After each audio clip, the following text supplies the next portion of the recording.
हम वैसे भी जीवन में बहुत सारी परेशानियों से घिरे रहते हैं, पर मुस्कुराते रहेंगे, मुस्कुराहट बांटते रहेंगे तो शायद ये मुस्कुराहट ही आगे जाती रहेगी।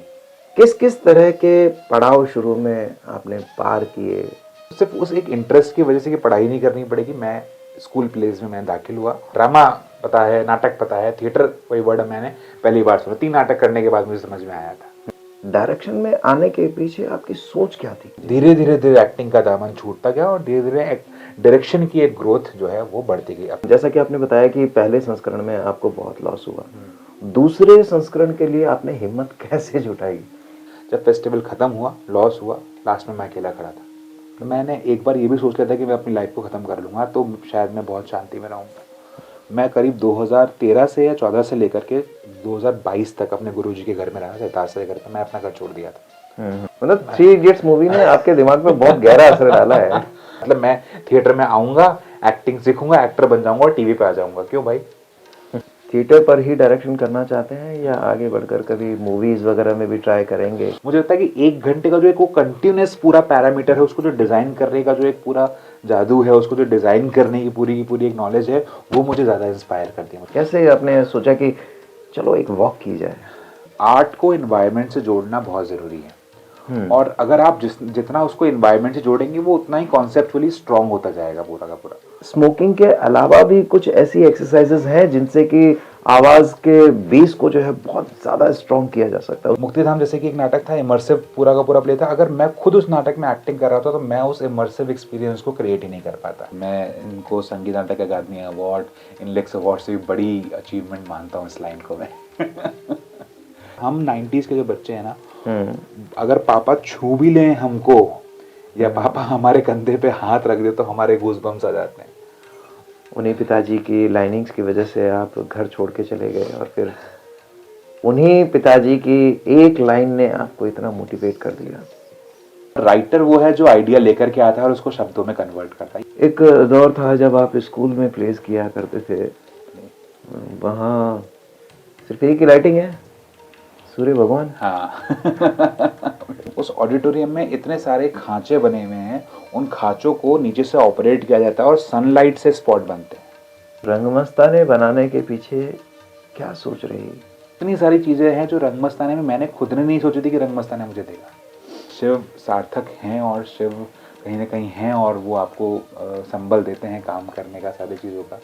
अगर आपने स्टेज पे झाड़ू भी निकाली है तो कहीं ना कहीं आपके काम आने वाली है, कोई काम वेस्ट नहीं जाता है।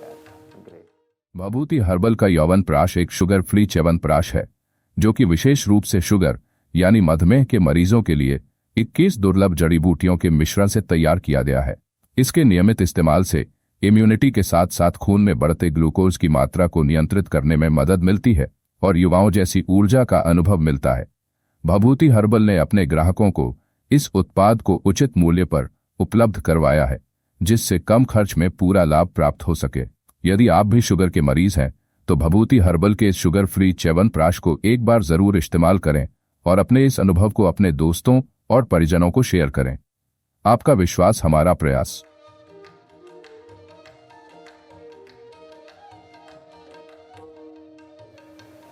नमस्कार, लाइव परफॉर्मर्स पर अनकट टॉक्स विद पीबीडी में आपका स्वागत है। पीबीडी यानी कि आपके साथ मैं हूं प्रशांत, ब्लड डोनर। और आज हमारे साथ बातचीत के लिए जो खास शख्सियत मौजूद हैं उनका परिचय थोड़ा मुश्किल है बताना कि वो क्या हैं, किस तरह से उन्होंने अपनी रंग यात्रा शुरू की। वो सारी चीजें हम इन्हीं से जानेंगे। और बस इतना बता देता हूं कि एक छोटी सी शुरुआत थी जिसको अपनी मेहनत, अपनी लगन, अपने त्याग, अपनी तपस्या से इन्होंने बहुत बड़ा बना दिया है और बहुत कुछ इन्होंने अचीव किया है अपनी इन सारी क्वालिटीज के दम पर। आज हमारे साथ हैं भाई अभिषेक मुद्गल जी। नमस्कार। नमस्कार। कैसे हैं अभिषेक जी? एकदम बढ़िया, आनंद में। ग्रेट। ये मुस्कुराहट हमेशा आपकी बनी रहती है? जी बिल्कुल। इसके पीछे राज? मुस्कुराहट के कई राज हो सकते हैं। हम वैसे भी जीवन में बहुत सारी परेशानियों से घिरे रहते हैं, पर मुस्कुराते रहेंगे, मुस्कुराहट बांटते रहेंगे तो शायद ये मुस्कुराहट ही आगे जाती रहेगी। Great great great great. बहुत बिजी शेड्यूल आपका रहता है और उसमें से आपने जो ये कीमती समय हमारे लिए निकाला है उसके लिए आपको बहुत बहुत धन्यवाद। अरे कोई बात नहीं मुझे। उम्मीद है कि दर्शकों को बहुत कुछ मिलने वाला है आज। सबसे पहले आपकी जो रंग यात्रा की शुरुआत है वो कैसे हुई? किस किस तरह के पड़ाव शुरू में आपने पार किए? शुरुआत में तो सभी को संघर्ष करना ही पड़ता है, तो उसके बारे में थोड़ा सा बताएं, कैसे एंट्री हुई और कैसे आपने एक स्टार्ट किया इसमें? देखिए कोई स्पेसिफिक एंट्री इसमें मैं नहीं कहूँगा क्योंकि मेरे कोई पहले से कोई बैकग्राउंड था, किसी ने मुझे कहा कि आपको थिएटर ज्वाइन करना चाहिए, और ना कभी ऐसा था बचपन से कि कोई इंटरेस्ट था थिएटर में। स्कूल में प्लेज हुआ करते थे, तो स्कूल में हम लोगों ने जब प्ले करना स्टार्ट किया तो मुझे ये लगने लगा कि जब 11th क्लास में आप आ जाते हो तो आपको प्ले करने को मिलता है। तो बस एक ये था कि जब 11th में आ जाएंगे तो प्ले करने पे क्या होता था कि अटेंडेंस मिलती थी और आपको स्कूल में नहीं बैठ के पढ़ाई नहीं करनी पड़ती थी। ग्रेट। तो उसका एक चार्म था। अगर आप देखेंगे तो देखिए सामने 2 फोटोग्राफ्स लगी हुई हैं, वो मेरे उस स्कूल प्रोडक्शन की जो मैंने पहली बार किया था। ग्रेट। और उसमें ये था कि ये एक पैशन था कि जब 11th पे पहुंच जाएंगे तो यार नाटक करना है, जिससे कि 1 महीने काम। तो सिर्फ उस एक इंटरेस्ट की वजह से कि पढ़ाई नहीं करनी पड़ेगी, मैं स्कूल प्लेज में मैं दाखिल हुआ और वहीं से थोड़ी बहुत मेरे अंदर इंटरेस्ट हुई। अब मैं आपको बताऊंगा ये बाद में कि ये क्यों मेरे अंदर था, क्या मेरे जीन्स में था नहीं था, इसका स्टोरी बहुत बाद में है, लेकिन स्टार्ट जो है इसका वो वहाँ से हुआ। फिर स्कूल में करते करते एक मित्र मिला, उसने कहा कि यार तुम अच्छी एक्टिंग करते हो तो तुम जवाहर कला केंद्र का थिएटर क्यों नहीं ज्वाइन करते? मैंने कहा यार ये क्या चीज़ होती है थिएटर, तो मुझे नाम ही पहली बार मैंने सुना था। तो उन्होंने कहा कि JKK में एक समर कैंप होता है, उसको आप ज्वाइन कीजिए और उसके बाद फिर आपको अपने आप रास्ते प्ले पहले आप कर चुके थे, लेकिन ये नहीं पता था कि थिएटर क्या होता है। ये नहीं पता था कि थिएटर, ड्रामा पता है, नाटक पता है, थिएटर कोई वर्ड मैंने पहली बार सुना। 3 नाटक करने के बाद मुझे समझ में आया था। और फिर JKK समर कैंप मैंने ज्वाइन किया और वहाँ पर जब पहली बार मेरी मुलाकात हुई मेरे गुरु संदीप मलान सर से, और वो मैं अपने जीवन की सारी जितनी भी उपलब्धियां हैं उनका श्रेय मैं संदीप सर और सरताज सर को ही देता हूं, क्योंकि उन्हीं के ही आशीर्वाद से जो है जो मैं हूं आज, मुझे लगता है कि वही है। और संदीप सर से मिलना हुआ और वो वर्कशॉप मैंने ज्वाइन करी। उसके बाद मुझे याद नहीं कि मैं कब रुका थिएटर में, उसके बाद लगातार चीज़ें होती गई, चलता गया। और एक बड़ी स्टोरी है ये कि बहुत सालों तक मतलब घर से बहुत स्ट्रगल रहा कि ये नहीं करना है, और बाद में बहुत सालों बाद जब मैंने कन्विंस कर लिया घर वालों को, करीब 10 से 12 साल के बाद, then my father told me कि वो बचपन में लगातार 11 सालों तक रामलीला करते रहे हैं। ग्रेट। और ये बात उन्होंने छुपा के रखी कि भाई मैं बता दूंगा इसका इंटरेस्ट डेवलप ना हो जाए। मैंने बड़ी मुश्किल से छोड़ी है तो ये ना पकड़ ले उसको, लेकिन उन्होंने किया था तो मेरे जीन्स में था, वो तो आना था निकल करके। ग्रेट। तो इसलिए वो फादर की वजह से वो कहीं ना कहीं अंदर दबा हुआ था और वो स्कूल में और JKK में निकलता गया, उसके बाद में वो बढ़ता गया। ग्रेट। आप अभी जो है नाट्य निर्देशक के तौर पर एक बहुत बड़ी पहचान बना चुके हैं, लेकिन आपकी जब ये पहचान नहीं थी उससे पहले कई लोग ऐसे रहे होंगे जो आपकी लेग पुलिंग करते रहे होंगे, तो क्या आज भी वो लेग पुलिंग करते हैं या सल्यूट करते हैं? लेग पुलिंग जो है वो हर एक नेचुरल चीज़ है। जितने ऊपर आप बढ़ते जाएंगे लेग पुलिंग के प्रकार भी बदलते जाएंगे।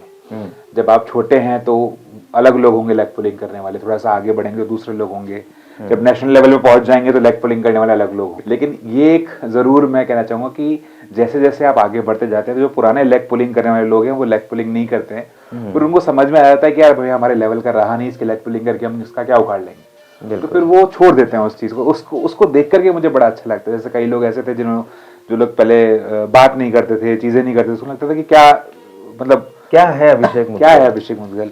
अब उनका आगे से फोन आता है किसी चीज के, तो मुझे लगता है कि अरे यार ये तो अच्छी बात हुई कि यार ये पीछे से लेग पुलिंग करते थे, आज आगे से बात करने की कोशिश कर रहे हैं। लेकिन अब जहां पर हम हैं वहां की लेग पुलिंग एक अलग लेवल की लेग पुलिंग है, और उसमें जो है मुझे लगता है कि ज्यादा मेहनत, आपको ज्यादा स्ट्रगल करना पड़ता है अपने आप को बचाने के लिए। अपने क्रिएटिविटी को भी ध्यान में रखना है, अपनी पॉलिटिकल चीजों को भी ध्यान में रखना है, अपने बैकग्राउंड को, अपनी फैमिली को देखते हुए आगे चलना है, और ये भी देखना है कि जो लोग आपके लेग पुलिंग कर रहे हैं उनसे भी आपको लड़ते रहना पड़ेगा, देखना पड़ेगा कि हमसे कोई गलती इस तरीके की ना हो जाए कि उनको ये जस्टिफिकेशन मिल जाए कि देखिए मैं सही बोल रहा था इस आदमी के बारे में। ये सारी चीज़ें ध्यान में रखनी पड़ती। ग्रेट।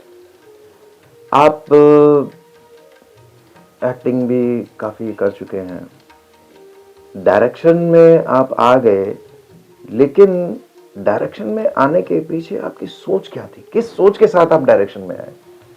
देखिए, डायरेक्शन कभी करना मैं चाहता नहीं था, मतलब ऐसा कभी दिल में सोचा भी नहीं था कि डायरेक्शन को करना है या नहीं करना है। लेकिन मुझे हमेशा से लगता है कि थिएटर जो है ना, वो कोई एक स्पेसिफिक चीज़ नहीं है कि आप घुसे और आप उसको आपने जान लिया और आपने उसको कंटिन्यू किया। थिएटर आपको एक्सप्लोर करने का मौका देता है और आप अगले कुछ सालों में समझते हो कि क्या मैं एक्टिंग ही कंटिन्यू करना चाहता हूँ, क्या मैं लाइट्स डिज़ाइन करना चाहता हूँ, क्या मैं कॉस्ट्यूम्स करना चाहता हूँ, क्या मैं सेट करना चाहता हूँ, डायरेक्शन करना चाहता हूँ, म्यूज़िक साउंड ऑपरेट करना चाहता हूँ, म्यूज़िक डिज़ाइन करना चाहता हूँ। और मुझे लगता है कि थिएटर की इन सारी विधाओं में, जो कि कंप्लीट बहुत सारी मिक्सचर हैं, उनमें से किसी एक मैथमेटिक को समझने में आपको 10 साल लग जाते हैं। जी।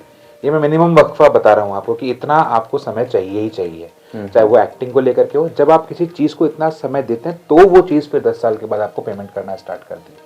पेमेंट इन द सेंस कि सिर्फ फाइनेंशियल पेमेंट्स नहीं है कि लोग आपको काम के लिए बुला रहे हैं या आपको ब्रेक्स मिलना स्टार्ट हुए हैं, आपके नाटक नेशनल लेवल पे जाना स्टार्ट हुए हैं, या जो भी आपके काम को सराहा जा रहा है, but this time always required. तो जब मैंने एक्टिंग की 2006 से मैंने स्टार्ट करना स्टार्ट किया, 2006 से, और 2017 मतलब 10 साल के बाद मैंने अपना पहला नाटक डायरेक्ट किया। 2011 में हयवदन नाटक डायरेक्ट किया था, लेकिन उसके बाद मैंने डायरेक्शन बंद कर दिया क्योंकि कई लोगों ने ये कहा कि डायरेक्शन जो है वो अभी आप बहुत जल्दी कर रहे हो। तो वो एक वो सही भी था एक्चुअली में कि 2011 में बहुत जल्दी मैंने डायरेक्शन करना स्टार्ट कर दिया था। लेकिन 10 साल मैंने एक्टिंग को अच्छे से एक्सप्लोर किया और उसमें स्कॉलरशिप भी ली, परफॉर्म किया, करीब 60 से ज़्यादा नाटकों में एक्ट किया, उनके करीब 200 से 250 शोज़ किए, साबिर सर के साथ, विशाल विजय सर के साथ, सरताज सर के साथ में, संदीप सर के साथ में, दिनेश खन्ना सर के साथ में, एनएसजी से दौलत सर के साथ में, और कई लोगों के साथ में, मतलब मोहित टाकलकर, अजीत सिंह पलाव, इन सब के साथ में मैंने काम किया। और मुझे ऐसा लगने लगा कि मैं दिन ब दिन अपना एक्टिंग ग्रो कर रहा हूँ। सेकेंडली, कई बार ऐसा होता है कि आपके लाइफ में कुछ ऐसी सिचुएशंस आ जाती हैं जब आपको अपना फील्ड थोड़ा सा बदलना पड़ता है। मैं डायरेक्शन में चाहता नहीं था, लेकिन चूँकि मैंने अपने आप को थोड़ा सा एक्सप्लोर करने के लिए ऑर्गेनाइजिंग में मैं आया, मैंने रंग राजस्थान शुरू किया। और रंग राजस्थान का पहला ही साल इतना ज़्यादा मेरे लिए ट्रैजिक था, ट्रैजिक इन द सेंस कि बहुत बड़ा लॉस मुझे लगा था फर्स्ट रंग राजस्थान के अंदर। और उस ट्रैजिक लॉस की वजह से मुझे ये हुआ कि अब मुझे कुछ भी काम करना है, और उस कुछ भी काम करने में डायरेक्शन भी आता था कि डायरेक्शन भी करना है, बैक स्टेज भी करना है। तब मैंने धीरे धीरे प्लेस को डायरेक्ट करना, वर्कशॉप लगाना स्टार्ट किया, और तब मुझे ये समझ में आया कि एक्चुअली में मेरा दिमाग जो है डायरेक्शन की तरफ ज़्यादा जा रहा है। मेरे क्रिएशन, मेरे मेंटल थॉट्स डायरेक्शन में ज़्यादा निकल करके आते हैं एक्टिंग से भी ज़्यादा। धीरे धीरे एक्टिंग का दामन छूटता गया और धीरे धीरे डायरेक्शन की एक ग्रोथ जो है वो बढ़ती गई। अब पिछले 8 सालों में मैंने डायरेक्शन को बहुत इवॉल्व किया, बहुत सारी चीज़ें इसमें नई ऐड ऑन की हैं, कई चीज़ें कई प्लेज में डिज़ाइन को लेकर के, म्यूज़िक को लेकर के, एक्टर्स की ट्रेनिंग को लेकर के, अलग अलग फॉर्म्स को लेकर के काम किया है। तो मुझे लगता है कि डायरेक्शन सिचुएशन की एक चीज़ है कि कैसे मेरे लाइफ में आई, मैं कभी चाहता नहीं था, और एकदम से मैंने ये भी नहीं सोचा था कि नहीं मुझे डायरेक्टर बनना है। पर धीरे धीरे वो प्रोसेस में आता गया, चलता गया, और आफ्टर 5-6 ईयर्स मुझे लगने लगा कि नहीं अब मेरा हाथ डायरेक्शन में बहुत अच्छा चल रहा है। तो फिर मैंने एक्टिंग को बिल्कुल ही कट ऑफ कर दिया और डायरेक्शन में कंप्लीट किया। रंग राजस्थान जो आपकी तरफ से एक इनिशिएटिव है, उसके 10वें संस्करण तक आप पहुंच चुके हैं। जी। पिछले 9 संस्करण, जैसा कि आपने बताया कि पहले संस्करण में आपको बहुत लॉस हुआ, दूसरे संस्करण के लिए आपने हिम्मत कैसे जुटाई? देखिए, ये होता है, मतलब कोई एक बड़ा ट्रेजेडी या एक बहुत बड़ा चीज़ आपकी लाइफ में जब आता है तो वो आपको बहुत कुछ सिखा करके जाता है। और मैं आपको सच बता रहा हूँ कि बहुत सारे अचीवमेंट्स की वजह वो लॉस है। आपकी लाइफ में क्या होता है कि जैसे आपको बहुत सारी चीज़ें जो हैं वो जस्टिफाई करनी पड़ती है, अपनी फैमिली के लिए भी, अपनी और चीज़ों के लिए भी। और ये वो समय था जब मेरे फादर ने मेरे से क्रेडिट कार्ड छीन लिया था, पैसे देना बंद कर दिया था कि नहीं जो है वो। अच्छा, वो लॉस के बाद में? लॉस से पहले ही ये सारी चीज़ें हो गई थी। तो जब मुझे ये लगा कि यार अच्छा घर से पैसे नहीं ले तो मैं कुछ बड़ा काम करूँगा, और बड़े काम के आड़ में ये हो गया मेरे से कि मैं बड़ा इवेंट करता हूँ, ये सारी चीज़ें होंगी। और मैं आपको सच बता रहा हूँ कि आपको लगेगा कि बहुत सारे लोग आपकी हेल्प करने के लिए आ रहे हैं, सारी चीज़ें हो रही है, पर एट दी एंड आप अपने आप को अकेला खड़ा हो पाओ। और ये लाइफ का सच्चाई है कि आपको लगेगा कि कितने सारे लोग हैं जो शायद मेरी मदद कर देंगे। मैं आपको किस्सा बताता हूँ कि रंग राजस्थान जब हम लोगों ने किया तो रंग राजस्थान करीब 12 से 15 लाख के बजट का पूरा फेस्टिवल था, जिसमें 7 नाटक हुए, टॉक शोज हुए, ईला अरुण मैम आई, रघुवीर यादव आए पहले ही फेस्टिवल में, और इट वॉज ग्रैंड सक्सेस। हमारे सारे शोज हाउसफुल रहे। जेके में पहली बार ऐसा फेस्टिवल हुआ राजस्थानी प्लेस को लेकर के, और हम लोगों ने करीब हमारी 15 लोगों की टीम थी जिन्होंने मिलकर के पूरा इनिशिएटिव लिया। आइडिया मेरा था और मैंने सारे दोस्तों से शेयर किया, तो सब लोग आए भी, उन्होंने बहुत मदद भी करी, काम भी किया। जब फेस्टिवल ख़त्म हुआ, लॉस हुआ, लास्ट में मैं अकेला खड़ा था। ग्रेट। और इतने ज़्यादा कर्जदारों के और लोगों के फ़ोन आ रहे थे और इतनी सारी चीज़ें उसमें चल रही थी, और मैं सिर्फ 21 साल या 22 साल का लड़का था, थिएटर करता था, कुछ कमाता नहीं था, मेरे हाथ में कुछ भी नहीं था, और मैं ये नहीं समझ पा रहा था कि मेरी ज़िंदगी किस मोड़ पे आके खड़ी हो गई। अगर मैं अपने फादर को बोलता, उनका लाखों का बिजनेस है स्पेयर पार्ट्स का, और वो बचपन से चाहते थे कि मैं उस बिज़नेस को ज्वाइन करूँ। मैं जिस मोमेंट उनको बोलता कि मेरा 12 लाख का लॉस हुआ, वो 1 सेकंड में निकाल के 12 लाख रुपए देते, मेरे लॉस से रिकवर कर देते। और उसके बाद जो है वो लाइफ टाइम मैं इस फील्ड में आने की सोच नहीं सकता था, क्योंकि मुझे इस एम्बैरेसमेंट ज्वाइन करना पड़ जाता है। एग्जैक्टली, इस एम्बैरेसमेंट में कि मेरे फादर ने मेरी इतनी बड़ी हेल्प करी, मुझे उनके धंधे पे बैठना पड़ता। ये शॉर्ट बात थी। तो बहुत टाइम तक बहुत डिलेमा चलता रहा, और ये भी सोचता रहा कि यार मैं फादर के बिजनेस को नहीं करना चाहता हूँ और यही चीज़ करना चाहता हूँ, लेकिन लॉस में होगा। और मैं सच बता रहा हूँ, मतलब मैंने एक बार ये भी सोच लिया था कि मैं अपनी लाइफ को ख़त्म कर लूँगा तो शायद मैं बहुत शांति में रहूँगा। बहुत प्रेशर था, बहुत उस समय की बात है, 2015 की ये बात है। और मैं अभी भी जब इसको कभी कभी इमेजिन करता हूँ तो उस समय को तो ऐसा लगता है कि, और कई बार वापस वो सिचुएशंस आई, लेकिन वैसी सिचुएशन एक बार अगर आप निकाल लेते हो ना, तो उसके बाद लाइफ की कितनी बड़ी सिचुएशन है आप उसको हैंडल कर लेते हो, कोई दिक्कत नहीं है, आप में पावर आ जाता है उस चीज़ को लेकर के। एंड द टाइम जब वो आया और उसमें रंग राजस्थान की चीज़ें जब हुई, फिर मैंने धीरे धीरे स्टार्ट किया, और इसमें मेरे गुरु सरताज सर का बहुत बड़ा हाथ है। मैंने उनको बताया तो उन्होंने मदद की, मैंने कुछ नए काम करना स्टार्ट किया। घर पे मैंने करीब 8 साल के बाद बताया कि मेरे को लॉस भी हुआ था, जब मैंने पूरा लॉस कवर कर लिया। ग्रेट।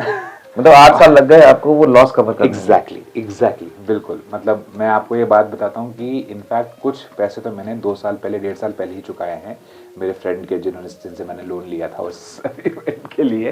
तो वो एक समय था, पूरा का पूरा वक्फा था। लेकिन क्या हुआ कि जैसे रंग राजस्थान हुआ और सेकंड रंग राजस्थान का समय आया, जनवरी मैंने किया, तो मेरे दिमाग में ये चल रहा था कि अब रंग राजस्थान ये काम दोबारा जीवन में नहीं करूँगा, कभी भी कुछ भी हो जाए। सर से बात की तो सर ने ये कहा कि कोई एक चीज़ जब हो जाती है इस तरीके की, तो उस चीज़ को जस्टिफाई करना इतना ज़रूरी हो जाता है आपके लिए कि आप क्या एक्चुअली में इसको कर सकते हो कि नहीं कर सकते हो। मैंने 8 महीना लेट मई में रंग राजस्थान किया, लेकिन ये सोच लिया था कि रंग राजस्थान तो करूँगा। पहला रंग राजस्थान 15 लाख का था, दूसरा रंग राजस्थान 4 लाख का था, एकदम बिल्कुल नीचे लिया, लेकिन रंग राजस्थान किया कि नहीं करूँगा, और इस फेस्टिवल का लॉस ये फेस्टिवल रिकवर करेगा, ऐसा पैशन, ऐसा पागलपन दिमाग में आ गया। दूसरा रंग राजस्थान किया, तीसरा रंग राजस्थान किया 3.5 लाख रुपए का, चौथा रंग राजस्थान 48 लाख रुपए का पूरा जवाहरलाल केंद्र ने स्पॉन्सर किया। चौथा रंग राजस्थान। ग्रेट। और उसमें मेरे जेब से एक पैसा भी नहीं लगा। ग्रेट। मुझे कुछ नहीं मिला ना मेरा लगा, पर मेरी एक जीत ये हो गई थी कि मैं चौथे ही साल में उस फेस्टिवल को 15 लाख से 50 लाख के बजट पे ले आया हूँ। ग्रेट।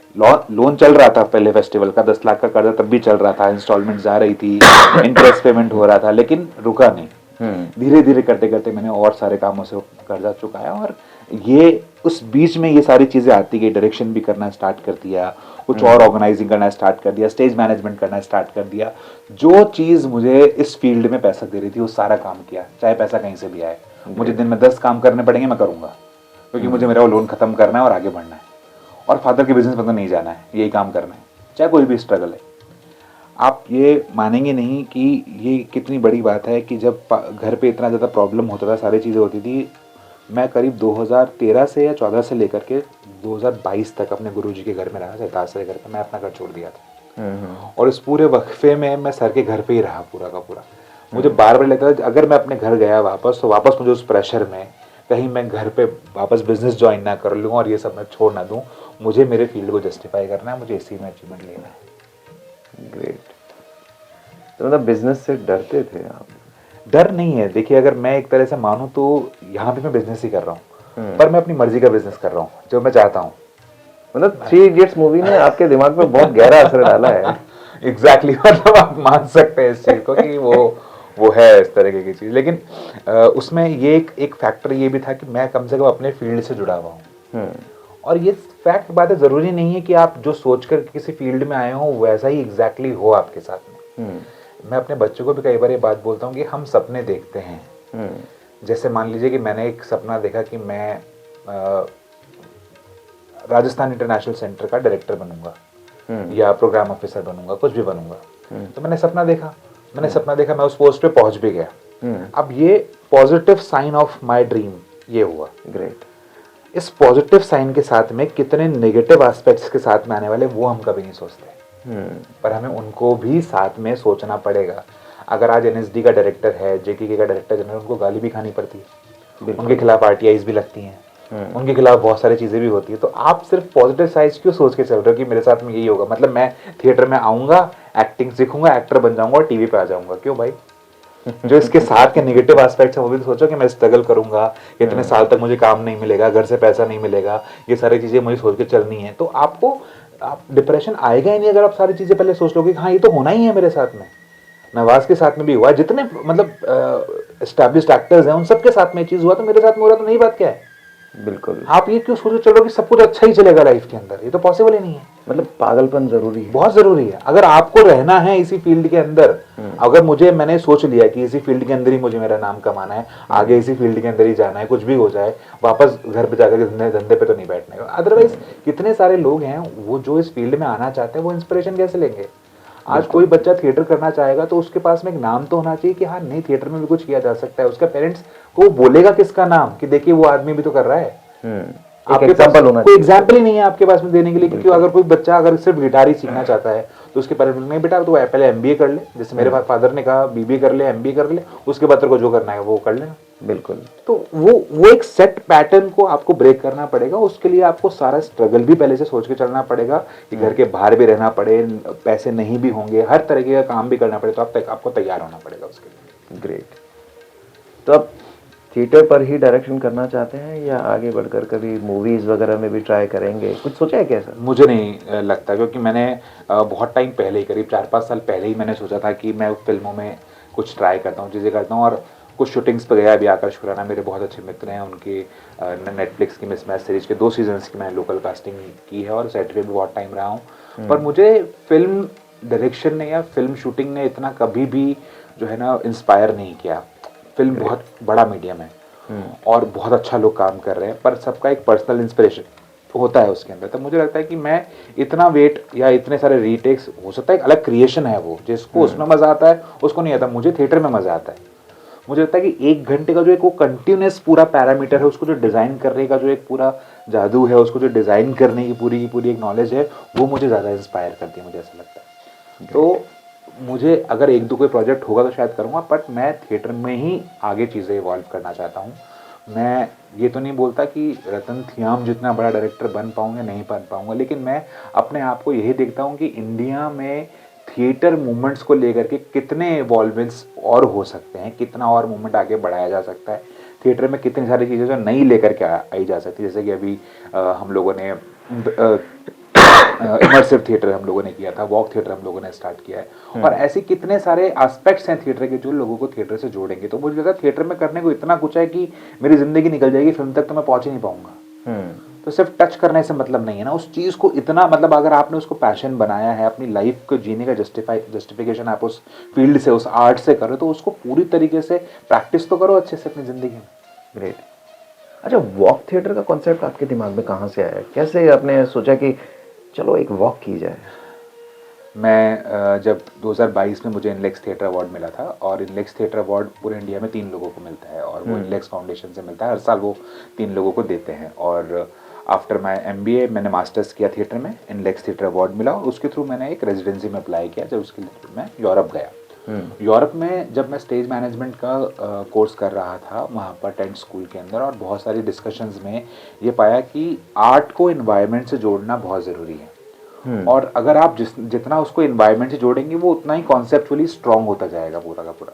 अगर हो जाएगा तो ये बहुत अच्छा रहेगा उसके लिए भी। तो मैं वहाँ ये मैसेज दे करके आया था, कमिट करके आया था कि इंडिया जाने के बाद मैं कोई एक ऐसा नया आइडिया लेके आऊँगा जो कि इन्वायरमेंट से कनेक्ट करेगा। शायद इसीलिए आपने जो है जगह जगह ऐसी जगह पर मतलब प्लेस किए हैं जहाँ पर कि लोग सोच भी नहीं सकते। हाँ एग्जैक्टली। किसी के घर की छत पे करना, हाँ किसी के मतलब बालकनी में आप प्ले कर रहे हैं, Exactly. किसी के गार्डन एरिया में आप प्ले कर रहे हैं। यस तो ये सारा मतलब वहां से आप सीखे हैं। एग्जैक्टली और जैसे अगर आप रिसेंटली देखेंगे तो इमर्सिव थिएटर अलंकार आर्ट गैलरी में वहाँ जहाँ आज तक कोई प्ले नहीं हुआ था। बिल्कुल। तो ये नए आइडियाज का कॉन्सेप्ट भी वहाँ से आया और उसमें ये था कि इन्वायरमेंट से कनेक्ट करना है, ऐसा कुछ आपको काम करना है। तो जब यहाँ पर आया तो मैं अपने एक्टर्स के साथ में बातचीत कर रहा था और हमारा महारथी प्ले पूरा फिजिकल फॉर्मेट में। तो एक्टर्स ने कहा कि सर हम डेली रूटीन में अपनी चीज़ों को लाने के लिए या फिजिकली फिट होने के लिए एक्टर को क्या क्या करना चाहिए। तो मुझे लगा कि वहाँ से ही एक इंस्पिरेशन एक्टर से बात करते करने के लिए कि चलो यार कल वॉक करते हैं और वॉक करते करते हम कुछ परफॉर्मेंसेस क्रिएट करेंगे उस रास्ते के ऊपर। और हमने ऐसा कुछ एक वॉक डिसाइड किया जिसमें हम जवाहर कला केंद्र से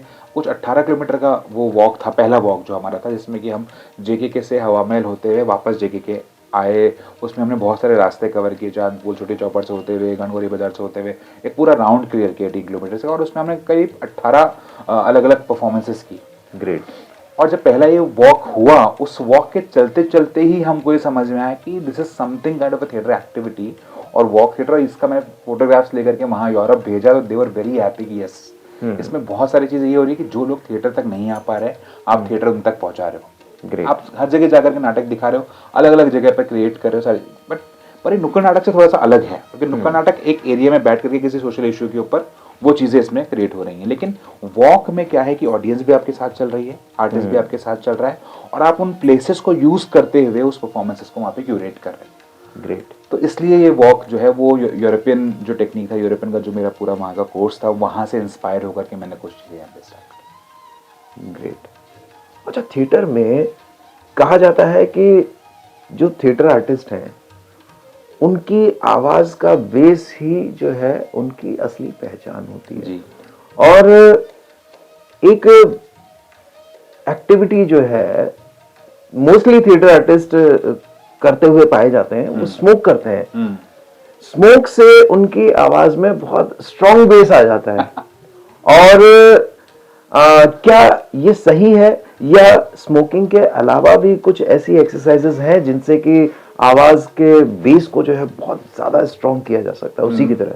मैं ये नहीं मानता, मतलब मैं ये नहीं कहूँगा कि स्मोकिंग करने से बहुत बेस आता है या ऐसे, ये बहुत मुझे फालतू की बात लगती है कि इस तरह की चीज़ों से कुछ होता है। बहुत सारी और एक्सरसाइजेज हैं जिससे कि बेस क्रिएट किया जा सकता है। सरताज सर वॉइस की बहुत सारी एक्सरसाइजेज बताते हैं, इतने सारे हमारे अनाउंसर्स हैं, प्रणय भैया हैं, सिगरेट नहीं पीते, उनकी आवाज़ का बेस एकदम कमाल का है। बिल्कुल। ऐसे श्रीवर्धन है, कई लोग मतलब जो अच्छे अच्छे एंकर्स भी हैं, अच्छे अच्छे चीज़ें भी करते हैं और उनकी आवाज़ में बिना सिगरेट की बेस है। Great. तो ऐसा इसको कहना बिल्कुल गलत होगा। और मैं as an actor, as a director, मेरे को 18 साल थिएटर में हो गया, मैंने आज तक ना सिगरेट पी है, ना दारू पी है, ना कोई और चीज़ की है। तो भी आपकी आवाज का बेस तो फिर भी है, आवाज़ में कुछ है। तो वो एक टेक्निक है बेसिकली कि आवाज़ या जो है ब्रेथ, सांस कहाँ से ली जा रही है, उसका कैसे इम्पैक्ट आ रहा है, उसको वो टेक्निक जिसने पकड़ ली तो उसको किसी सिगरेट की जरूरत नहीं है। ग्रेट। तो कई बार आपने बीच बीच में ऐसा भी किया है कि आप किसी प्ले को डायरेक्ट कर रहे हैं और उसी प्ले में आप एक्ट भी कर रहे हैं। तो ये दोनों में कैसे सामंजस्य आप बैठा पाते हैं? क्योंकि जब आप डायरेक्शन कर रहे हो तो काफ़ी सारे एक्टर्स वगैरह को आपको संभालना पड़ता है, उनके कैरेक्टराइजेशन को देखना पड़ता है, पूरे प्ले के क्राफ्ट को देखना पड़ता है और उसमें ये कह सकते हैं कि आप ज़रूरत से ज़्यादा जिम्मेदारी नहीं ले लेते उसमें। बहुत है, बिल्कुल सही बोल रहे हैं। ये बड़ा मुश्किल है कि एज ए डायरेक्टर आप उस नाटक में एक्ट भी कर रहे हो। इसलिए जितने भी बड़े एक्सपेरिमेंट्स मैंने लाइफ में किए उसमें अवॉइड किया एक्टिंग करना। चाहे वो कोविड टाइम पे ईदगाह के जन्नत या ईसर बागी रहा हो, या वो मुक्तिधाम रहा हो, या फिर वो मान लीजिए कि रश्मि रथी रहा हो। जब इनिशियली मैंने जितने प्रोडक्शन क्रिएट करे, मैंने कभी एक्टिंग नहीं करा। कभी कभी किसी शो में अगर कोई किसी एक्टर का प्रॉब्लम रहा और मुझे एक्टिंग करना पड़ा तो मैंने उसमें किया, अदरवाइज नहीं किया। And this is very tough. जब एज ए डायरेक्टर आप किसी फ्रेम को देखते हो, फिर उस फ्रेम में जाके खड़े भी होते हो, तो ये बड़ा मुश्किल होता है बार बार अपने आप को शिफ्ट करना। अगर कोई कर भी रहा है तो ठीक है, लेकिन वो मुझे लगता है कि शायद पूरी तरीके से जस्टिफिकेशन नहीं है उसका। एज ए डायरेक्टर जब आप दूसरी साइड बैठते हो तभी आपके दिमाग में वो विजुअल क्रिएट होता रहता है और वो बनता रहता है। मुक्तिधाम जैसे कि एक नाटक था, इमर्सिव पूरा का पूरा प्ले था। अगर मैं खुद उस नाटक में एक्टिंग कर रहा था तो मैं उस इमर्सिव एक्सपीरियंस को क्रिएट ही नहीं कर पाता। ग्रेट। जब यूरोप गया तो वहाँ कुछ परफॉर्मेंसेस देखी। न्यूयॉर्क में मेरे गुरु हैं मोहित सर, उन्होंने बताया कि वहाँ शेक्सपियर थिएटर में इमर्सिव परफॉर्मेंसेस होती हैं जिसमें जो है ऑडियंस एक पूरे स्पेस को जो है वो फील करती हैं। अब मैंने ये सोचा कि चलिए एक नाटक बनाया जाए, उस नाटक में इस तरीके के लेयर्स हों कि मैं अलग अलग चीज़ें उसमें क्रिएट कर पाऊँ। अब उसका रिहर्सल कैसे होगा, तो अब आपको ये भी समझना पड़ेगा कि उसके रिहर्सल के लिए भी आपको एक स्पेसिंग करनी पड़ेगी। अगर आप खुद एक्टिंग कर रहे हैं तो आपका कैरेक्टराइजेशन भी इतना दिमाग से लग जाएगा कि ये सारी चीज़ें सोचना आपके लिए बहुत मुश्किल होगा। एज ए डायरेक्टर आप सिर्फ उनका पूरा लेयरिंग सोचेंगे। सिमिलरली जैसे मुक्तिधाम स्टार्ट हुआ तो मैंने अपने इस पूरे घर को जो है वो मुक्तिधाम का रिहर्सल स्पेस बना दिया। ग्रेट। ये जो कमरा है ये गुरु का नंद का कमरा है। अगला वाला कमरा जो है वो उसका है युयुत्सु का कमरा है। उसके अगला कमरा किसी और कैरेक्टर का है। ऊपर जो है वो रंगशाला बनेगी, नीचे कुछ और बनेगा, बाहर जो है वो चौराहा बनेगा। तो मैं रोज एज एन ऑडियंस घूम घूम करके पूरा नाटक इस घर में देखता था। और अलग अलग स्पेस में एक्टर आते थे, वो ट्रैवल करते थे अपने स्पेस से दूसरे स्पेस में निकल के जाते थे। पैरेलल सीन्स चल रहे होते थे कि अगर स्टोरी फॉलो करनी तो यहाँ जाओ, पैरेलल सीन्स भी लाइव हैं। तो जब तक ये स्पेसिंग मेरे दिमाग में नहीं आती तो मैं एज एन एक्टर उसको नहीं समझ पाता। एज ए डायरेक्टर जब क्रिएट किया तो समझ में आया कि ये नाटक इस स्पेस के अंदर हो सकता है। और मैं आपको मतलब अलग से इसका डॉक्यूमेंट्री भी पूरा बना है कि इमर्सिव बेसिकली क्या है। राजस्थान का पहला इमर्सिव एक्सपेरिमेंट था मुक्तिधाम। और मैं उसको कंटेंट से ज़्यादा, स्क्रिप्ट से ज़्यादा और सब चीज़ ज़्यादा ये समझता हूँ कि थिएटर की एक अलग टेक्निक है और आने वाले टाइम के अंदर लोग ज़्यादा लाइव आर्ट की तरफ अपने आप ही अट्रैक्टिव होंगे। एक हर चीज़ का जो है ना, मैं बोलता हूँ सैचुरेशन आता है। हमने फिल्में बहुत देखी, मल्टीमीडिया बहुत देखा, हम लोगों ने वेब सीरीज बहुत देखी, लेकिन एक समय आएगा जब लोग वापस लाइव आर्ट की तरफ लौटेंगे, मुझे ऐसा लगता है। तब हमें इस तरीके की टेक्निक्स को यूज करके ऑडियंस को नई नई चीजें देनी पड़ेगी। थिएटर में एक लाइन आती है, show must go on. Show must go on क्या थिएटर में ही लागू होती है या आर्ट की किसी और फील्ड में ही लागू होती है या जिंदगी में भी वो कहीं ना कहीं मायने रखती है? बहुत मायने रखती है। और इसलिए भी मायने रखती है कि आपको ये समझना पड़ेगा कि अगर आपने शो नहीं शुरू किया तो जो लोग देखने आ चुके हैं या जो लोग देख रहे हैं वो क्या करेंगे, जिनको आपने बुला लिया है शो देखने के लिए वो क्या करेंगे। और दूसरी बात ये भी है कि जिस चीज़ को आपने सालों प्रैक्टिस किया है, सालों चीज़ें की हैं, उस दिन उस शो वाले दिन में आकर के आप उसको बंद नहीं कर सकते। वैसे ही बहुत सारी चीज़ें हैं जो लाइफ में हम प्रैक्टिस करते हैं, बहुत सारे इंसिडेंट्स हमारी लाइफ में घटते हैं, उनकी वजह से ज़िंदगी रुका नहीं करती है। मैं आपको एक इंसिडेंट ये बताता हूँ कि जब 2022 में मुझे संगीत नाटक अकादमी अवार्ड मिला, 26 मार्च को मेरा फेलिसिटेशन जोधपुर में हुआ। 27 मार्च को मैंने अपनी माँ को खो दिया। और शायद मैं आपको बताऊँ तो अप्रैल 14 या 15 को मैंने अपने नाटक रक्त कल्याण का शो किया। Very tough. और नाटक की थीम भी इस तरीके की थी, उसमें बहुत ज़्यादा जो है कि वो चीज़ें हो रही थी, पिंडदान, ये सब जो मैं पिछले 15 दिन पूरा अपने आप में अपनी रियल लाइफ में फील कर रहा था। और मैंने सोचा था कि यार ये बहुत ज़्यादा चीज़ें हो गई, और वो इसलिए भी क्योंकि इतने सारे पर्सनल रीजंस थे उस वजह के कि मैं अपने घर पे कभी टाइम नहीं दे पाया, थिएटर में ज़्यादा रहा, चीज़ें ये रही। लेकिन एक मेरे को सबसे बड़ा सुकून जो है ना प्रशांत जी, वो ये मिला कि आप मानेंगे नहीं इस बात को कि ये घर जो है 2012 में मैं अपने फादर से मांग चुका था कि मुझे अपने थिएटर के लिए प्लीज़ ये घर दे दीजिए। तब उन्होंने कहा कि तेरे फालतू के काम के लिए मेरे पास मेरा घर नहीं है। And after a long time जब वो बिल्कुल थक गए कि मैं अब बिज़नेस में नहीं आऊँगा, और उन्होंने मेरा काम देखना स्टार्ट किया, जब मेरे को इनलेक्स मिला, मैं यूरोप जा कर के आया, SNA अवार्ड मिला, मैं मेयो कॉलेज में प्ले डायरेक्ट करने के लिए गया, बहुत सारी चीज़ें ऐसी घटी जो लोग उनको बताते रहे, अखबारों में वो नाम पढ़ते रहे। मैंने जब मिसमैच का प्रोजेक्ट किया, कुछ चीज़ें उनको बताई, अच्छा काम किया, तो उनको बहुत कॉन्फिडेंस आया। अपनी खुद की कमाई से एक ज़मीन खरीदी तो उनको लगा कि नहीं, he is developing. And he was also observing this कि कितने टाइम से ये बंदा सुबह से लेकर रात तक अपने काम में लगा रहता है, इसके पास कितनी सारी चीज़ें जो इसको जस्टिफाई करनी है, चाहे वो खुद को दिखाने के लिए या मुझे दिखाने के लिए या जैसे भी करके। और वो मोमेंट जो था ना, वो इतना स्ट्रॉन्ग मोमेंट था कि आपको यही लगता था कि जब मम्मी गई कि यार अब फैमिली क्या बोलेगी। बट सबसे बड़ा सपोर्ट फादर का था। और मैं आपको ये बताता हूँ कि मम्मी की डेथ हुई, हम लोग वापस आए और मैं शाम को पापा के साथ वॉक कर रहा था, एंड उन्होंने इतनी बड़ी लाइन मुझे बोली कि मैं लाइफ में कभी उनसे एक्सपेक्ट नहीं कर सकता था। उन्होंने बोला कि तेरा कोई काम हो, तेरी कोई रिहर्सल हो तो तू सुबह चला जाना, यहाँ की चिंता मत करना, मैं सब संभाल लूँगा। And that line was so strong line, मैं आज तक नहीं भूला उस लाइन को कि वो पापा, वो फादर जो कई सालों तक मेरे से झगड़ते रहे इस काम को लेकर के, और वो इतने सेंसिटिव दिन पे ऐसे इंसिडेंट के बाद मुझे ये बोल रहे थे कि तेरा कोई काम हो तो चले जाना, तेरी रिहर्सल हो तो कंटिन्यू करना, मुझे पता है बच्चे बेचारे तेरा वेट कर रहे होंगे, तेरा नाटक होगा तो तू यहाँ की चिंता मत करना, सुबह शाम आ जाना। उस चीज़ ने इतनी पावर दी कि अगर आपका काम इतना स्ट्रांगली आपके पेरेंट्स तक पहुँच रहा है, वो इस चीज़ को लेकर के उस इंसिडेंट पे ये बात बोल रहे हैं, तो उसके बाद तो कुछ बचता नहीं। तो शो मस्ट गो ऑन, हमको काम करना पड़ेगा। अगर आप इतनी एनर्जी लगा करके, इतनी एनर्जी बांट करके सोसाइटी के अंदर ये दिखा रहे हो कि इस काम को लेकर के आप अपनी ज़िंदगी आगे लेके जा रहे हो, ज़िंदगी बना रहे हो, सब कुछ आपने इस पर डिपेंड कर दिया है, तो फिर अब तो आप नहीं रुक सकते। You have to go, you have to be in this, show must go on. क्या आपके फादर की ये लाइन आपकी ज़िंदगी की सबसे बड़ी अचीवमेंट कही जा बिल्कुल सकती है? बिल्कुल सर, मैं इनको संगीत नाटक अकादमी अवार्ड, इनलेक्स अवार्ड से भी बड़ी अचीवमेंट मानता हूँ इस लाइन को मैं।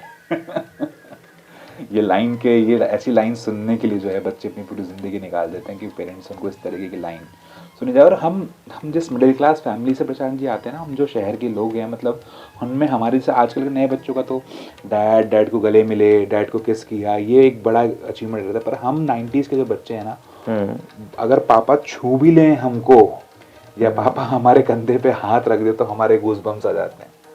तो ऐसे रिलेशन के अंदर जब इतनी बड़ी बड़ी बातें कही जाती हैं, तो मैं आपको कह नहीं सकता कि वो कितना बड़ा अचीवमेंट रहा होगा। ग्रेट।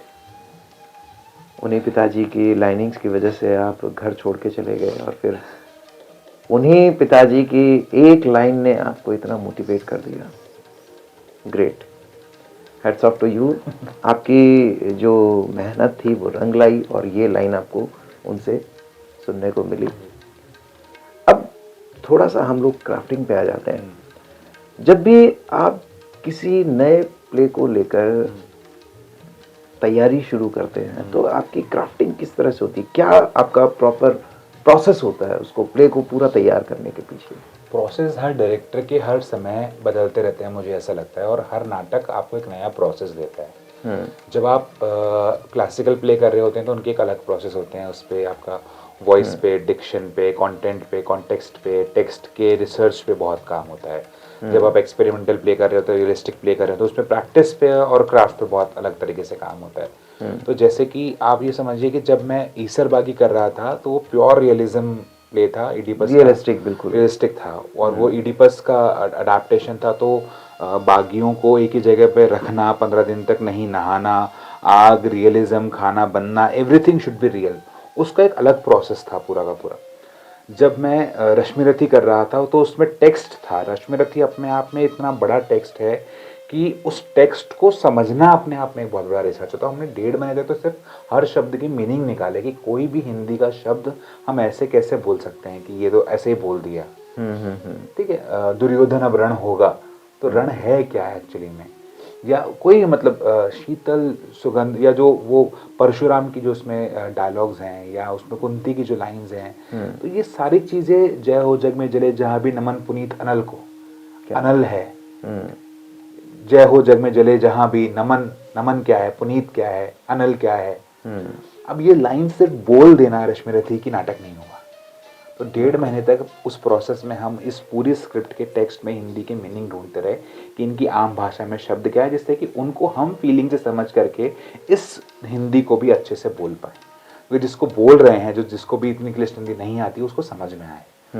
सिमिलरली जब मुक्तिधाम कर रहा हूँ तो उसमें विदाउट स्क्रिप्ट के 15 दिन तक पूरा का पूरा जो है इम्प्रोवाइजेशन चल रहा है। जब मैं कोई और तीसरा नाटक कर रहा हूँ, अगर मान लीजिए ईदगाह के जन्नात कर रहा हूँ, या फिर मान लीजिए कोई ऐसे महारथी जब हम कर रहे थे, महारथी पूरा फिजिकल फॉर्मेट का नाटक है, तो 15 दिन हम लोगों ने खाली छऊ का और अटकलरी की प्रैक्टिस की, क्योंकि उसमें पूरा फिजिकल विजुअल हमें बनाना है पूरा का पूरा। जब उध्वस्त धर्मशाला कर रहे हैं तो हम ये समझ रहे हैं कि 90s का दौर कैसा था, इंदिरा गांधी की इमरजेंसी में क्या क्या प्रॉब्लम्स आई, क्या क्या चीज़ें हुई, वो सब हम उसमें समझ रहे हैं। तो हर नाटक अपने साथ में एक अलग प्रोसेस लेकर के आता है, मुझे ऐसा लगता है, और हर प्रोसेस जो है वो नाटक अपने आप डिसाइड करता है। मैं कभी नाटक ऐसे डिसाइड नहीं करता कि अब मुझे नाटक करना है। हाँ, ये जरूर होता है कि हाँ अब हमें कोई नाटक करना है, तो उस टीम के साथ बैठता हूँ और मुझे लगता है कि इस टीम में कुछ एनर्जी है जो मुझे उस नाटक के स्क्रिप्ट को खोज के बताएगी। शुरू के 2-3 दिन मेरे दिमाग में कुछ 5, 6, 7, 8 स्क्रिप्ट्स होती हैं जिनमें से मुझे कुछ चूज करना होता है। फिर उस टीम की एनर्जी उस स्क्रिप्ट को इवॉल्व करती है कि ये टीम शायद इस तरीके का नाटक करना चाहती है, ये टीम शायद क्लासिकल टीम बन रही है, इनके फिजिकल मूवमेंट अच्छे हैं और वॉइस इनकी बहुत अच्छी है, नहीं ये टीम का इंटेलेक्ट बहुत अच्छा है शायद, तो ये कुछ ऐसा एक्सपेरिमेंट शायद निकाल पाएंगे जो मैं बहुत टाइम से करना चाहता हूँ। या फिर ये टीम जो है इतनी ज़्यादा डेडिकेटेड है कि ये रियलिज्म में पूरे 15 दिन के लिए जा सकती है, तो मुझे कुछ रियलिस्टिक यहाँ पे क्रिएट करना चाहिए। तो ये टीम की एनर्जी क्रिएट करवाती है आपसे कि आप किस प्रोसेस को चूज करने वाले। ग्रेट। कभी राइटिंग भी की आपने? आज तक नहीं सर, बहुत शौक है लिखने का, बहुत मन करता है, चीज़ें लिखता भी हूँ, पोस्ट लिखता हूँ, संस्मरण लिखता हूँ, खुद की कहानियाँ लिख करके सुनाता हूँ, लेकिन एक फॉर्मल राइटिंग पे मैं अभी तक आया नहीं। पर मुझे लगता है कि लेटर ऑन जो है इस पे चीज़ें आएंगी।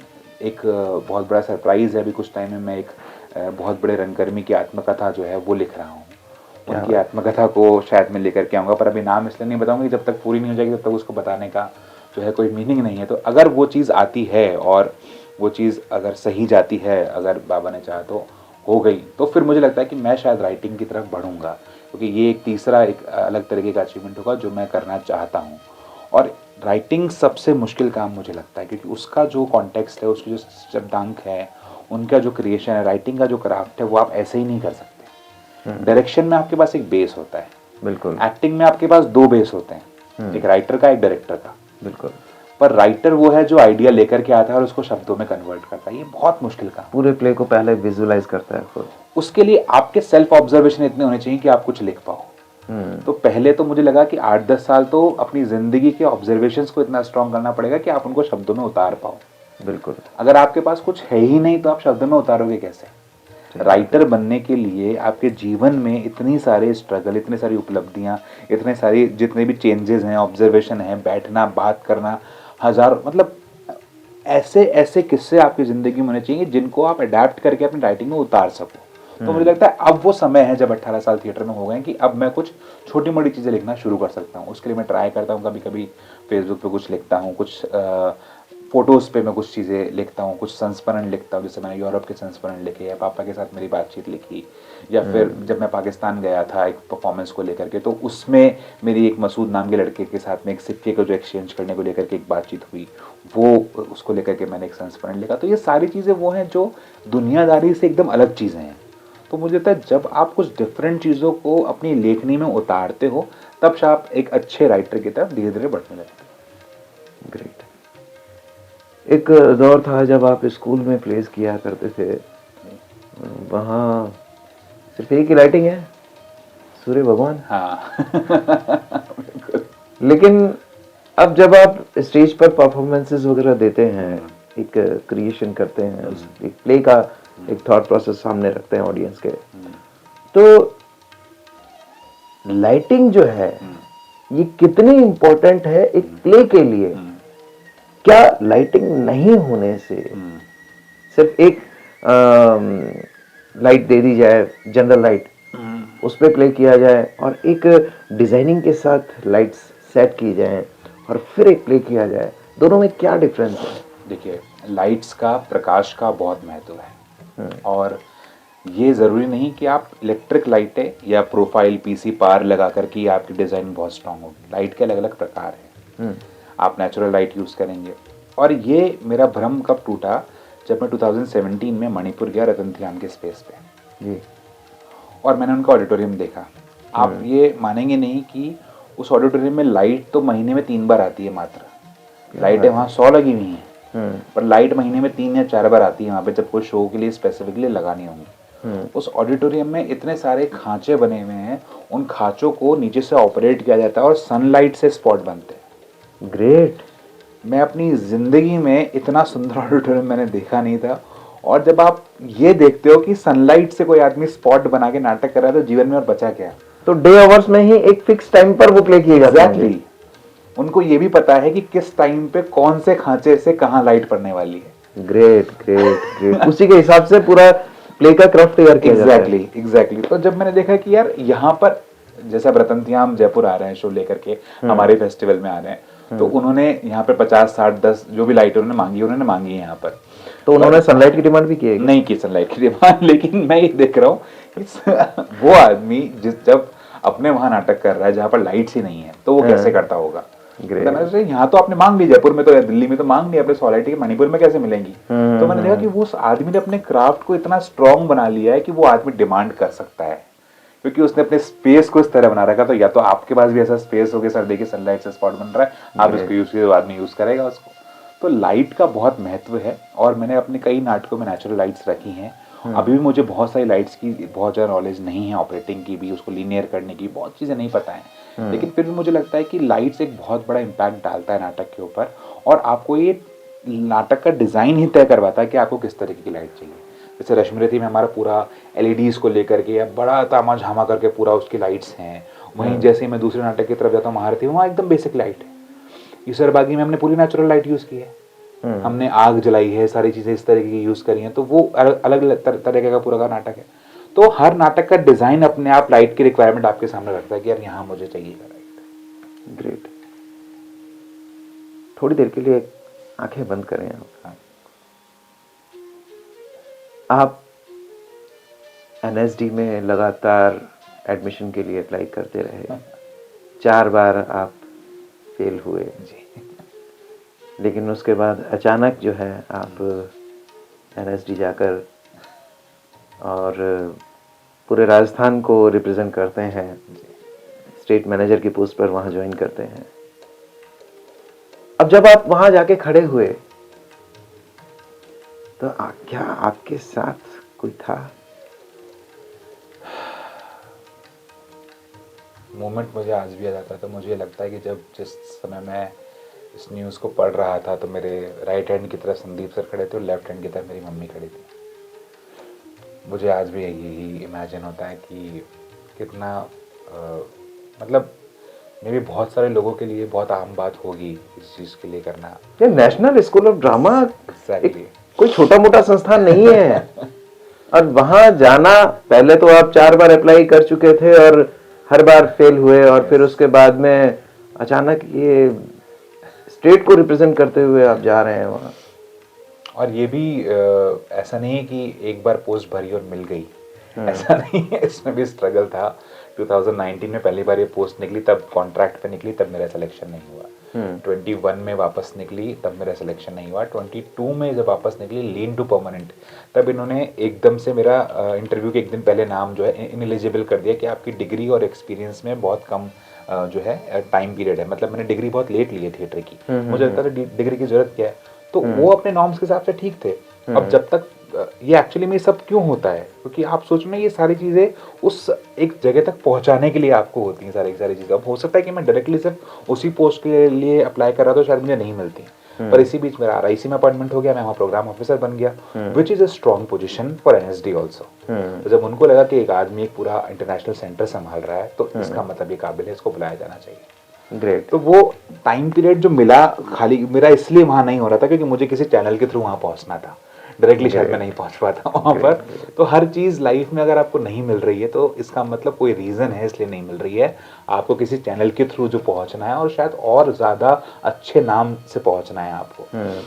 और मैं ये समझता हूँ कि 2012, 13, 14, 15 में जब मैं NSD का एग्ज़ाम दे रहा था, मैं बहुत पागल था कि नहीं मुझे NSD जाना है, सीखना है। वहाँ से इरफान निकले हैं, वहाँ से नसीर निकले हैं, वहाँ से ये एक्टर्स निकले हैं, ये चीज़ हुआ। जब नहीं हुआ तो मैंने NSD को बहुत नेगेटिव लिया कि नहीं यार, अब मैं नहीं जाऊँगा NSD ये वो। पर ठीक है, आपके लिए कुछ ना कुछ इंतज़ार कर रहा होता है चीज़ें। और मैं आज यही समझता हूँ कि कितनी अच्छी बात है कि कितने हज़ार बच्चे हैं जो NSD से ग्रेजुएट नहीं हैं। उनके दिमाग में अब ये बात है कि हम भी वहाँ पहुँच के काम कर सकते हैं। क्या शायद हम वहाँ से पढ़े नहीं हैं, लेकिन अगर हम वहाँ काम करना चाहते हैं तो हमारे पास में एक एग्जाम्पल है।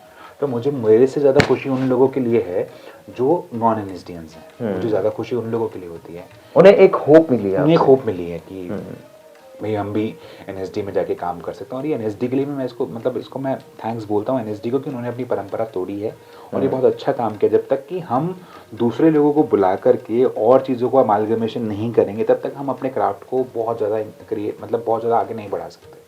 जैसे मैं कई बार कई फैकल्टीज़ को, कई गेस्ट डायरेक्टर्स को मैंने अपने ग्रुप में बुलाया, राजेंद्र पांचाल को बुलाया, और लोगों को भी प्लान कर रहा हूँ बुलाने का। वो इसलिए कि बच्चे सिर्फ मेरे साथ ही नाटक करके जो है ना उस चीज़ को नहीं समझ, वो ये भी समझें कि बाहर के जो डायरेक्टर्स काम कर रहे हैं उनका क्या फॉर्मूला है, वो किस तरीके से काम करते हैं। जब तक नॉन एनएसडियंस लोग जिनका एक्सपीरियंस बहुत कमाल का है, जो किसी एक स्कूल से नहीं, जिनका अपना एक्सपीरियंस क्रिएट हुआ है, जब वो एनएसडी पहुँचेंगे तो एनएसडी की ग्रोथ अपने आप बहुत आगे बढ़ेगी। तो ये बहुत का मतलब बहुत डिफरेंट था मेरे लिए, और जयपुर छोड़ के जाना बहुत मुश्किल था मेरे लिए, लेकिन जयपुर छोड़ा नहीं है, कनेक्टेड हूँ अभी भी जयपुर से, और करता रहूँगा। रंगमस्ताने आपने बनाई जी। तो रंगमस्ताने बनाने के पीछे क्या सोच रही, क्या उसमें कामयाब हैं, किस हद तक आप कामयाब हो पाए हैं रंगमस्ताने को लेकर? मैं ये समझता हूँ कि जो कामयाबी मैंने सोची थी रंगमस्ताने के लिए, मतलब हम जब हम छोटे होते हैं हमारे सपने बड़े छोटे होते हैं, तो जो मैंने आज से 14 साल रंगमस्ताने को हो गए, ये भी हमने 1 फरवरी को 14th एनिवर्सरी सेलिब्रेट की है, तो 14 साल पहले जो मैंने सोचा था, मैं उससे तो कई हज़ार गुना आगे निकल आया। ग्रेट। मतलब मैंने तो यही सोचा था कि हम कुछ नाटक करेंगे, हर साल एक नाटक करते रहेंगे और ये ग्रुप इसी तरह से चलता रहेगा। नहीं सोचा था कि रंगमस्ताने 14 साल के अंदर रंग राजस्थान के 9 सीजन्स निकाल देगा। एक सीज़न तो जिसमें हमने 1 करोड़ के बजट पे फेस्टिवल को पूरा किया है, और कई दूसरे फेस्टिवल को क्यूरेट करेगा। हज़ारों बच्चे यहाँ से निकल जाएंगे, इतनी वर्कशॉप्स होंगी, 65 प्रोडक्शंस, 65 नाटक प्रोड्यूस कर चुके होंगे हम, पूरे 300 से 400 शोज़ हम लोग कर चुके होंगे, पूरे इंडिया में परफॉर्मेंसेस हमारी जा चुकी होंगी, हम वॉक थिएटर क्रिएट करेंगे, हम इमर्सिव लाइव राजस्थान में पहली बार लेकर के आएंगे। कई सारे बच्चे जो है वो मिनिस्ट्री ऑफ कल्चर की स्कॉलरशिप लेंगे, बाहर जाएंगे, पढ़ेंगे। कितनी सारी चीज़ें हैं जो रंगमस्ताने में मैंने खुद ने नहीं सोची थी कि रंगमस्ताने मुझे देगा। ग्रेट। पर रंगमस्ताने बनाने के समय ये सब चीज़ दिमाग में नहीं थी। अब जब आप सोचते हो कि इतना हो गया तो ये और हो जाए, ये और हो जाए, पर जैसे आप ये सोचते हो तो सिर्फ पॉजिटिव चीज़ें सोचते हो, साथ में नेगेटिव आती जाती हैं। कुछ भी बड़ा सोचोगे तो स्ट्रगल साथ में आएगा। अब मुझे लगता है कि मेरा एक छोटा सा ये है कि अब जिस तरीके का पूरा बिल्डिंग है, ऐसे एक बड़ा स्पेस और हो, और मैं चाहता हूँ कि मतलब एक एनएसडी जैसा स्कूल जो है वो राजस्थान में क्रिएट हो, और वहाँ पर भी सुबह से लेकर शाम तक रेजिडेंशियल ट्रेनिंग्स हो थिएटर को लेकर के, और जो चीज़ें जो बच्चे सीख कर रहे हैं कि यार हमारा एनएसडी में नहीं हुआ तो हम उस लेवल की ट्रेनिंग कहाँ पे लेकर के आएँ, तो उस लेवल की ट्रेनिंग का एक इंस्टीट्यूट यहाँ क्रिएट करना चाहता हूँ रंगमस्ताने के थ्रू ही, और भगवान ने चाहा तो सारे स्ट्रगल्स के साथ में कुछ सालों के बाद में वो शायद रूप लेने लगेगा। सोशल मीडिया पर एक आपकी तस्वीर देखी जाती है जिसमें आप जटाधारी शिवशंकर भोलेनाथ बने बैठे हुए हैं, तो साफ जाहिर होता है कि आप आध्यात्म से भी जुड़े हुए हैं, और अभी आप प्रयागराज स्नान करके भी आए महाकुंभ में। तो उस फोटो के पीछे क्या है, कोई प्ले की तैयारी का है, या मतलब सब कुछ छोड़कर के आप वाकई में सन्यासी बन गए थे? नहीं, वो ये था कि मतलब एक शिव तांडव स्तोत्र का एक वो वीडियो है, और उसमें क्योंकि मैं अपने कई फ्रेंड्स को पता है कि मैं शिव जी को बहुत मानता हूँ, शिव को बहुत ज़्यादा अपने अंदर महसूस कर पाता हूँ, और बचपन से ही क्योंकि मेरे फादर मुझे रोज़ जयपुर में ताड़केश्वर मंदिर ले जाते रहे हैं, और उनसे इतना ज़्यादा कनेक्शन मेरा हो गया। आज भी जब मैं दिल्ली से, मुझे इतना टाइम हो गया आते हुए, जिस दिन जयपुर आता हूँ पहले ताड़केश्वर मंदिर जाता हूँ। तो नटराज से, शिव से कनेक्शन है मेरा। और वो एक वीडियो शूट हो रहा था तो उन्होंने कहा कि यार मैं जब भी शिव के बारे में सोचता हूँ मुझे आपका फेस आता है दिमाग में, तो मुझे लगता है आप रहोगे इसके लिए। तो मुझे लगा, मैंने बोला कि यार ये तो मेरा सौभाग्य कि अगर मैं उस छवि में कहीं भी उतर पाता हूँ तो।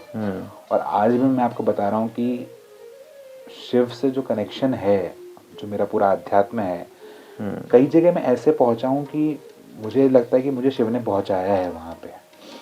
आप ये सोचेंगे कि आरआईसी में मैं बिना किसी रिकमेंडेशन के, बिना किसी उसके नौकरी पे लगा हूँ। मैं अपना रिज्यूम लेके बिना जानकारी के सीधे आरआईसी में घुसा हूँ। डायरेक्टर से मिलके मैंने उनको अपना प्रपोजल दिया, उन्होंने कहा कल से ज्वाइन कर लो, तुम्हारा एक्सपीरियंस बहुत अच्छा है। ग्रेट। मैं ऐसी जगह पहुँचता हूँ जहाँ मैं 4 साल फेल हुआ हूँ, वहाँ मैं एनएसडियंस जो हैं वो मेरे कॉम्पिटिटर्स हैं, लेकिन फिर भी मुझे शिव वहाँ पहुँचाते हैं, अपना काम करते हैं। मैं महाकुंभ के बारे में कई महीनों से सुन रहा हूँ, एकदम से मेरे पास न्यूज़ आती है कि आपको 7 दिन बाद एनएसडी के प्ले के साथ में 10 दिन के लिए महाकुंभ जाना है। क्या बात है। मैं यूरोप से इंडिया पहुँचता हूँ और एक दोस्त फ़ोन करता है कि कल आपको केदारनाथ निकलना है। ये सारी चीज़ें जो मेरे साथ में होती हैं, मैं अभी भी मतलब मुझे बहुत अच्छा लग रहा है, और मैं ये अपने आप में बहुत महसूस करता हूँ शिव को। शिव सार्थक हैं, और शिव कहीं ना कहीं हैं, और वो आपको संबल देते हैं काम करने का, सारी चीज़ों का। इसीलिए जो पॉजिटिव चीज़ें मेरे साथ में घटती हैं, उनके साथ में जो नेगेटिव चीज़ें आती हैं, उनको मैं बहुत अच्छे से हैंडल करता हूँ क्योंकि शिव साथ में है। ग्रेट। तो रुद्राक्ष भी धारण करते हैं आप? रुद्राक्ष धारण नहीं करता। शिव की पूजा का एक विधान है, रोज पूजा करता हूँ। रुद्राष्टकम जो है स्त्रोत है वो रोज पढ़ता हूँ। बहुत सारी चीज़ें हैं शिव की जो पसंद करता हूँ। जब मैं भी मेडिटेशन करता हूँ तो शिव को ध्यान में रख करके करता हूँ। और क्योंकि हम बाय प्रोफेशन नट हैं और हमारे राजा नटराज ही हैं, शिव हमारे राजा है, हमारे भगवान शिव हैं, तो मुझे कहीं ना कहीं वो कनेक्शन पक्का उसमें फील भी होता है। काफ़ी बातचीत हमारे बीच में हुई है, काफ़ी कुछ मैंने आपसे पूछा, आपने सहजता से जवाब दिया। कोई ऐसी बात जो मैं आपसे नहीं पूछ पाया, आप बताने से चूक गए, लेकिन आप चाहते हैं कि दर्शकों को वो पता चले, तो प्लीज़। मुझे लगता है कि एक बहुत सारी चीज़ें हैं जो हम लैक करते हैं हमारे प्रोफेशन में, हमारे काम में। मैं ये कहूँगा कि जिस तरह से फादर का जो है थॉट चेंज हुआ, अब वो कई अपने दोस्तों को बोलते हैं कि अरे तुम्हारा बच्चा अगर कुछ करे तो वो करने दो, क्या पता वो बहुत अच्छा आगे निकल जाएगा। लेकिन हम शॉर्ट टर्म गोल्स लेके किसी फील्ड को नहीं पकड़े। आप ये ना सोचें कि मैं 4 साल में एक्टर बन के और मैं कमा करके और बहुत बड़ा आदमी बन जाऊँ। कोई चीज़ को इंटरेस्ट से ले तो अपनी सोल, उसको सोल से कनेक्ट करें। आज अगर रंग मस्ताने हैं, रंग राजस्थान है, उसमें इतनी सारी चीज़ें गई हैं, इतना बड़ा लॉस भी हुआ है, उसको वापस खड़ा किया है। ये जो जर्नी है ना, ये आपको पावर देती है आगे बढ़ने का। छोटे गोल्स की तरफ मत भागिए, बड़े गोल्स की तरफ भागिए। आजकल की जनरेशन बहुत जल्दी ये कह देती है अब हमको कल रहे नहीं तो फिर हम क्या करेंगे। अरे मैं बोलता हूँ रह गए तो क्या करोगे। अगर 20 साल बाद जिंदा रह गए तो क्या करोगे। ये पता है कि हाँ नहीं रहे तो नहीं रहे, कोई दिक्कत नहीं है, लेकिन एक विजन तो लेके चलो कि अगर आप रहे तो कहाँ तक पहुँचोगे आप। तो बिल्कुल एक शॉर्ट टर्म विजन हम जो है वो लेके चल रहे हैं, हमें बड़े विजन सोचने की ज़रूरत है। और मैं बार बार ये भी कहना चाहता हूँ कि सिर्फ ये मत सोचिए कि मैं एक्टर ही बनूंगा। थिएटर के बहुत सारे एस्पेक्ट्स और भी हैं जिसमें आप आगे जा सकते हो। मैंने तो कभी नहीं सोचा था कि मैं स्टेज मैनेजमेंट की पढ़ाई करने के लिए यूरोप जाऊंगा और उस पोस्ट पे आऊँगा और वहाँ से एक्सपीरियंस लेकर के चीज़ें करूँगा। वही एनएसडी में जाने का रास्ता वही एनएसडी में जाने का रास्ता बना। और एनएसडी से जाने से पहले भी स्टेज मैनेजमेंट पे मैं अपना रिसर्च कर रहा हूँ। मुझे इंडेक्स सब्जेक्ट पे मिल रहा है, मिनिस्ट्री ऑफ कल्चर का फेलोशिप मुझे उस सब्जेक्ट में मिल रहा है। तो बहुत सारी चीज़ें ऐसी हैं जो आपको लगता है कि यार ये बड़ी कमाल की चीज़ है, बड़ी बेकार चीज़ है, इसको क्यों करना है, और वही चीज़ें आपको आगे ले जाती हैं। तो एक्सपीरियंस आपका कहीं भी, एक अगर आपने स्टेज पे झाड़ू भी निकाली है तो कहीं ना कहीं आपके काम आने वाली है। कोई काम वेस्ट नहीं करता है। ग्रेट। आज की हमारी बातचीत के बारे में क्या कहना चाहेंगे? अरे बहुत कमाल, मज़ा आया, बहुत सारी चीज़ें ताज़ा हो गई हैं और अब मुझे लगता है कि अच्छी एनर्जी मिली और काम करने की।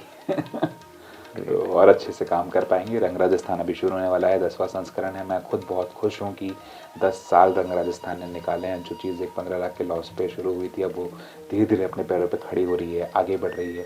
नई पीढ़ी उसको संभाल रही है। जैसे इस साल का रंग राजस्थान पूरी रंग मस्तानी की नई टीम संभाल रही है। बिल्कुल 14 साल में वो समय आया कि नए बच्चे, अब एक नई बच्ची है श्वेता, वो फेस्टिवल की डायरेक्टर है, और जो है प्रोड्यूसर है वो गरिमा है, क्रिएटिव डायरेक्टर कोई और आदमी है, टीम एकदम अलग बनी। मैं तो दिल्ली में बैठा हूँ लेकिन वो लोग पूरा का पूरा फेस्टिवल बना रहे हैं, चला रहे हैं, चीज़ें कर रहे हैं। तो ये कितनी बड़ी विरासत है जो नए आने वाले बच्चों को मिल रही है। एक रंग मस्ताने आने वाले कितने सालों में कितने सारे और अभिषेक मुद्गल पैदा करेगा, ये आपको पता नहीं। बिल्कुल नई पीढ़ी को एक सोच ही तो देनी होती है, प्लेटफॉर्म देना होता है, जो आपने दिया है बखूबी। बहुत ही शानदार प्लेटफॉर्म है और मैं उम्मीद करता हूं कि आप सभी को जो है बहुत कुछ ऐसा मिला होगा जो आप शायद एक्सपेक्ट कर ही नहीं रहे थे। काफ़ी ऐसी जानकारियां आपको मिली हैं और इनके जीवन के संघर्ष के बारे में भी शायद आप काफ़ी कुछ जान चुके हैं। अभी बातचीत करना चाहें तो बहुत कुछ है इनके पास आपके लिए, हमारे लिए कहने का मतलब है, लेकिन समय का थोड़ा सा अभाव है इनके पास भी और हमारे पास भी बड़ी मुश्किल से तो समय मिला है। 2 महीने के लंबे इंतज़ार के बाद आज ये पकड़ में आए हैं। तो दर्शकों, अभी के लिए हम आपसे अनुमति चाहेंगे। अगले शनिवार फिर मिलेंगे, फिर किसी नई शख्सियत के साथ, फिर कुछ नई बातें होंगी, फिर कुछ नई मुलाकातें होंगी, फिर कुछ नई सीख होगी। अभी के लिए धन्यवाद।